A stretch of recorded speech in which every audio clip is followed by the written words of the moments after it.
Hello and welcome to Miss Nadine's revision video on The Ghost of Christmas Past from A Christmas Carol. So the first thing that I'd like you to do is just to pause the video and do a 3-minute brain dump. What do you already know about this character? Any key quotes you can remember? Any important context? What methods? And anything that links to Dickens' message. So pause and just jot all of that down. Okay, so I'm going to go through now some of the key sections that this ghost is in during stave 2. We're going to look at a couple of extracts that could come up and some of the key things I'd be expecting you to see writing about if this ghost comes up.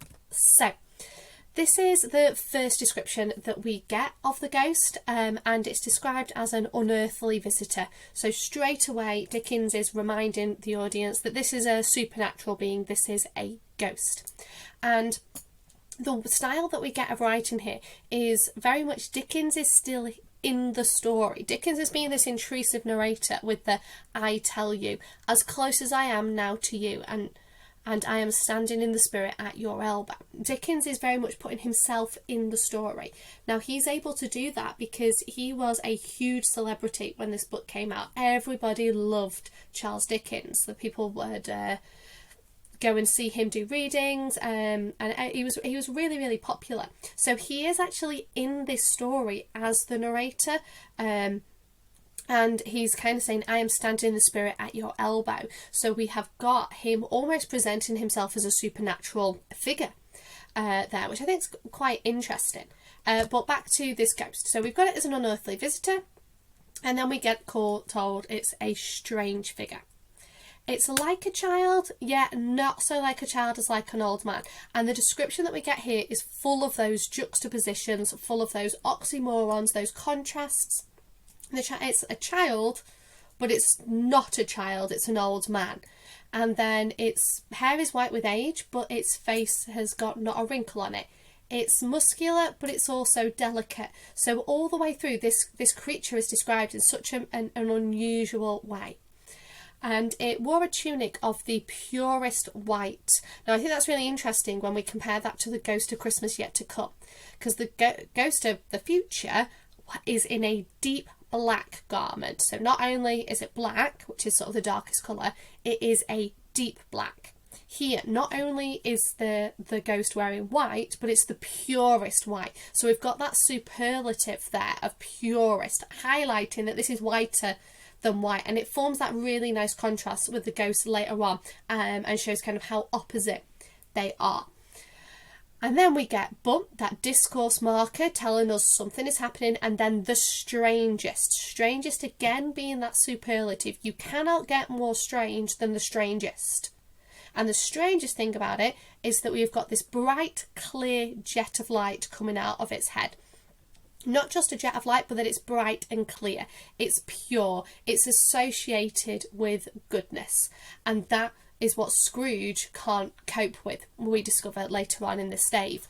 But that is its strangest thing. But actually, that's not its strangest thing. So again, this contrast, this confusion about this ghost, what is it? Dickens really kind of is highlighting how unusual it is. If we think of Marley's ghost that we had described in the previous stave, he goes to great pains to tell us that this is a standard ghost. Yeah, we're told Scrooge has often heard that ghosts in haunted houses drag chains. This is a standard ghost. Now he's got all of this telling us that this ghost is not standard. This ghost is unusual to what we've read about before. Remember, this is when ghost stories are just starting to go in popularity, and he's able to play around with what a ghost is.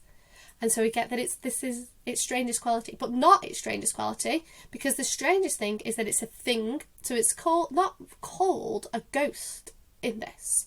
It's called a thing, it's called an unearthly visitor, and we don't get kind of it being kind of this standard, kind of the squiggly line ghost in a bedsheet type of ghost. It's a thing, and then it's completely impossible to describe. It's got one arm, one leg, 20 legs, a pair of legs without a head, now a head without a body, and so it's completely impossible to describe. It's such an unusual item, and we're supposed to be feeling the kind of some of that confusion that Scrooge would feel here, because we get these descriptions very, very quickly. We barely have time to digest it before we go on to something else within this list. Remember, Dickens loves his lists, and this bottom one that I've got highlighted in pink, we can't really comprehend it because this information comes so quickly to us.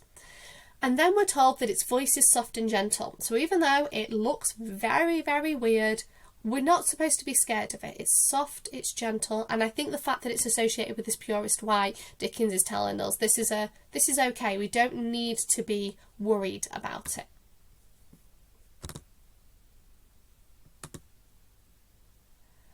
And then we get told more about this light that's coming out of his head. Perhaps Scrooge could not have told anybody why, if anybody could have asked him, but he had a special desire to see the spirit in his cap and begged him to be covered. So special desire, he really, really, really wants this, and then that's also echoed through the use of the verb begged. He cannot cope with this light coming out of his head, and he can't tell anybody why. He doesn't know why this light is upsetting him so much, but he really doesn't want it there.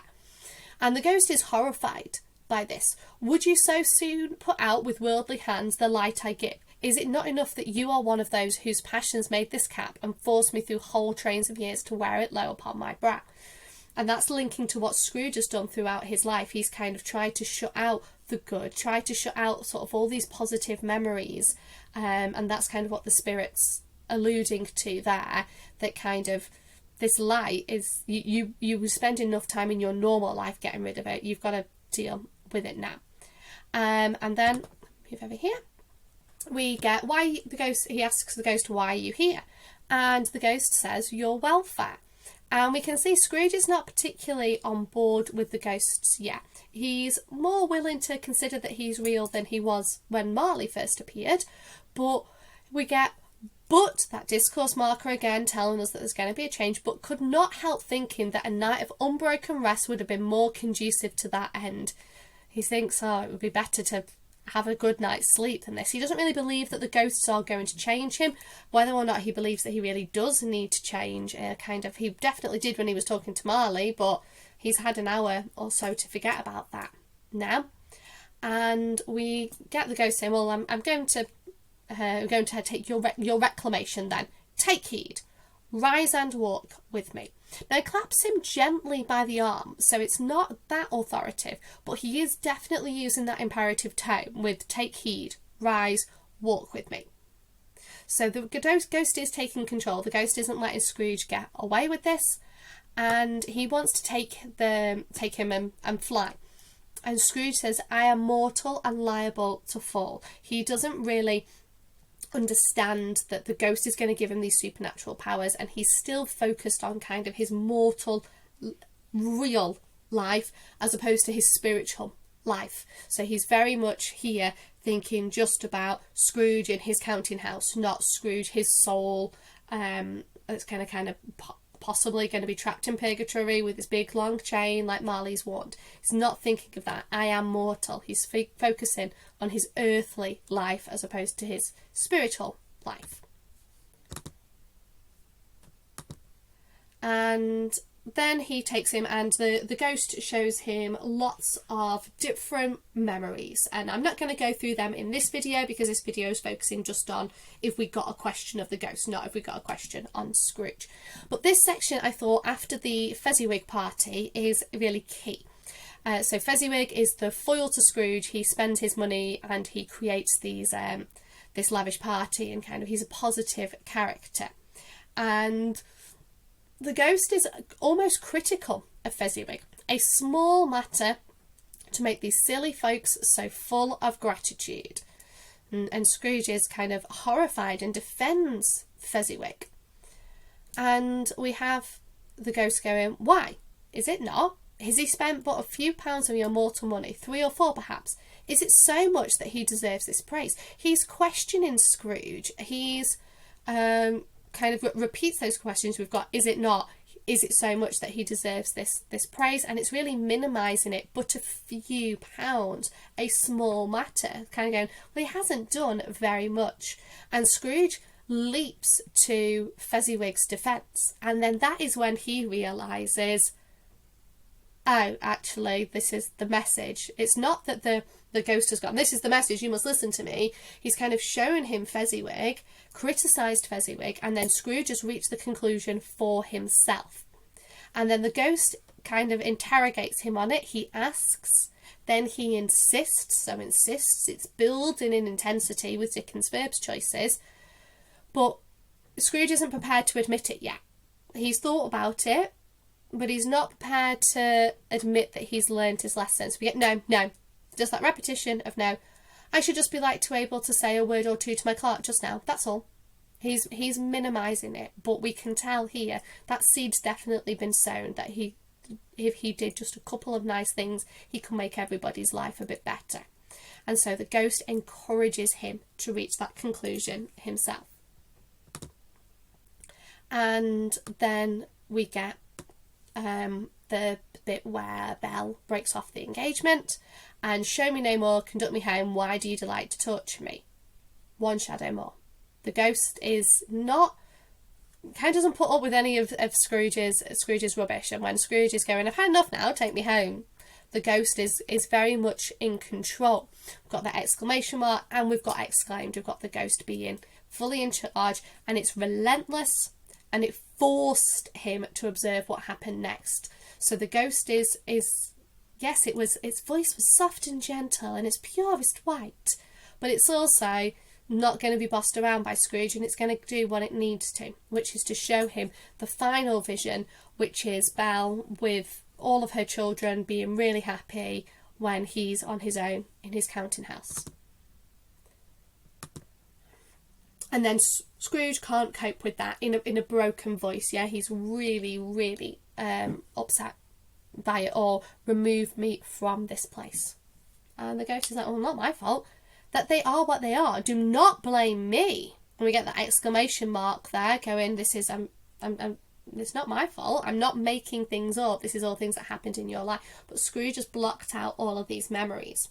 And then we get this struggle with the light.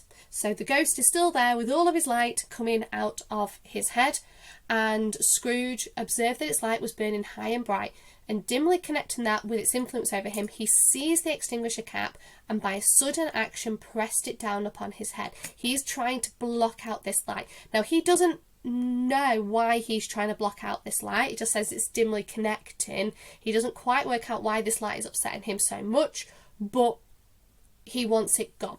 And he covers its whole form. So he gets the hat and he puts it over the ghost and covers all of the ghost. But he could not hide the light which streamed from under it in an unbroken flood upon the ground. This light gets everywhere, and lots of people argue about what is this light representing. It's clearly a metaphor or a symbol for something, but what is it? Is it Scrooge not being able to face up to his past, to his memories, and that's what's needing to be blocked out? Is it just kind of good joy, happiness, and Scrooge is realising that it's out there in the world and he hasn't got any of it and he doesn't want anyone to be happy, so he's extinguishing it? I think that's the type of questions that you could pose to your examiner. What actually is this light a metaphor? Could it be? It could be argued that. Some people suggest.